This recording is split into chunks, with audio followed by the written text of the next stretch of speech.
آداب دوستو، علامہ محمد اقبال کی زندگی کے اہم واقعات کا تیسرا حصہ پڑھتے ہیں۔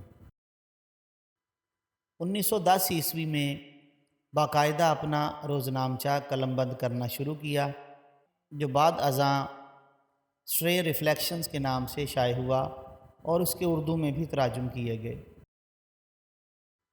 1910 میں علامہ محمد اقبال نے سردار بیگم سے شادی کی۔ 1910 میں ہی بچوں کے لیے اپنی شہرۂ آفاق نظم ترانہ ملی تحریر کی۔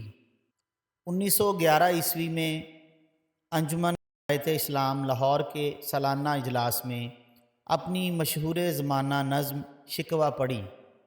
کہا جاتا ہے کہ مجمع نے انہیں یہ نظم ترنم میں پڑھنے کا اصرار کیا، لیکن اقبال نے یہ کہہ کر نظم تحت اللفظ میں پڑھی کہ اس کا موضوع بہت اہم ہے۔ 1911 میں گورنمنٹ کالج لاہور کی عارضی پروفیسرشپ سے استعفیٰ لے لیا، لیکن کالج کے طور پر کام جاری رکھا۔ 1911 تک انہوں نے ایک شاعر اور فلسفی کے طور پر ہند گیر شہرت حاصل کر لی۔ 1912 میں عطیہ فیضی نے فیضی رحمان سے شادی کر لی۔ 1913 میں موچی گیٹ لاہور میں ایک مشاعرے میں اپنی مشہور زمانہ نظم شکوہ کے تسلسل کے طور پر اپنی دوسری نظم جواب شکوہ پہلی مرتبہ پڑھی۔ 1913 میں مختار بیگم سے شادی کی، یہ اقبال کی تیسری شادی تھی۔